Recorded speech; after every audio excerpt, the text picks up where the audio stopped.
Hello दोस्तों, मैं आपका एग्ज़ाम सक्सेस की में आपका स्वागत करता हूं।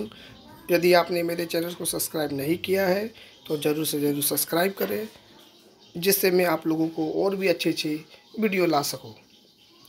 आज मैं अपना टॉपिक कुछ अलग ही लेके आया हूं, जो आप लोगों के लिए काफ़ी महत्वपूर्ण है और ये छठ पूजा से जुड़ी महत्वपूर्ण जानकारी है। जय छठी मैया। छठ पूजा एकमात्र ऐसा विस्तृत रूप में प्रचलित हिंदू त्यौहार है जिसमें किसी भी पुजारी की आवश्यकता नहीं पड़ती है।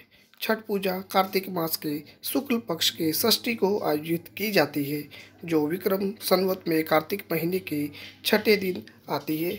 इस शुभ घड़ी के मौके पर छठ मैया की पूजा अर्चना की जाती है। छठ मैया को वेदों में उषा कहा गया है।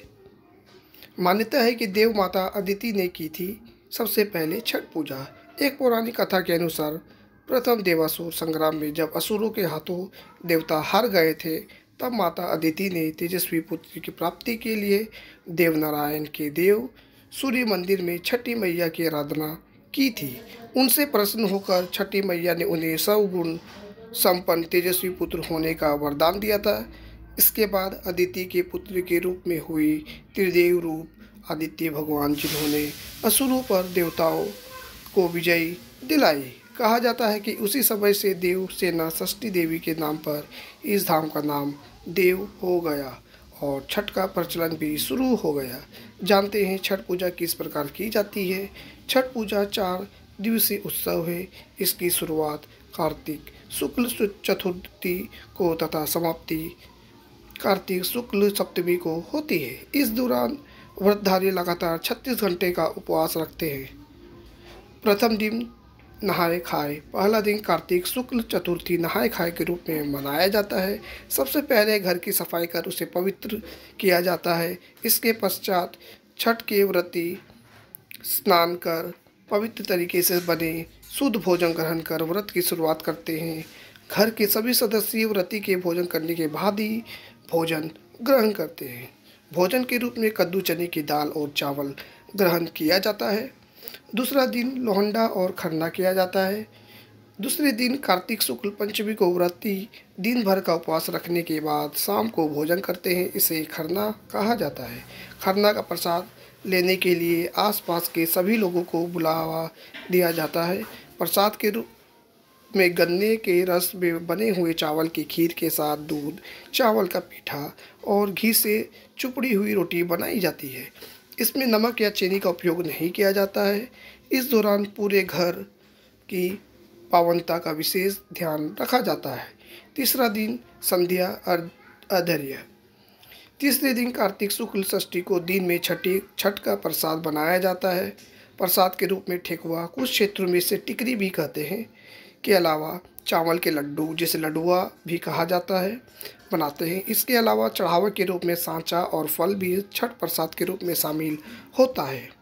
शाम को पूरी तैयारी और व्यवस्था कर बांस के टोकरी में अधर्य का सूप सजाया जाता है और व्रती के साथ परिवार तथा पड़ोस के सारे लोग अस्ताचलगामी सूर्य को अंधेरे देने घाट की ओर निकल पड़ते हैं। सभी छठ के व्रती एक पूर्व नियत तालाब या नदी किनारे इकट्ठा होकर सामूहिक रूप से अर्घ्य दान संपन्न करते हैं। सूर्य को जल और दूध का अर्घ्य दिया जाता है। छठ मैया की प्रसाद भरे सूप से सजा पूजा की जाती है। इस दौरान कुछ घंटे के लिए मेले जैसा दृश्य बन जाता है। चौथा दिन उषा अर्घ्य। चौथे दिन कार्तिक शुक्ल षष्ठी की सुबह चढ़ते हुए सूर्य को अर्घ्य दिया जाता है। सभी व्रत रखने वाले वही पुनः इकट्ठा होते हैं जहां उन्होंने पूर्व संध्या को अर्घ्य दिया था। पुनः पिछले शाम की प्रक्रिया दोहराई जाती है। सभी व्रती तथा श्रद्धालु घर वापस आते हैं।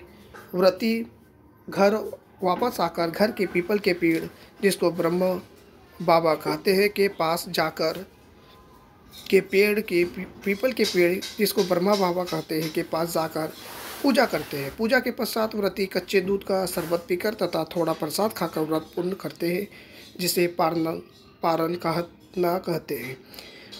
एग्जाम सक्सेस की में दोस्तों मैंने आप लोगों के लिए कुछ महत्वपूर्ण टॉपिक से ही लेके आया था, जो बहुत से लोगों को ये पता नहीं है इस पूजे के बारे में। इसलिए मैंने आपको अपने चैनल में एग्ज़ाम सक्सेस की में मैंने इस पूजा के बारे में अपने तरफ से कुछ चेष्टा की है, जिससे लोगों को इस पर्व के बारे में ज़्यादा से ज़्यादा जानकारी मिल सके। जय छठी मैया।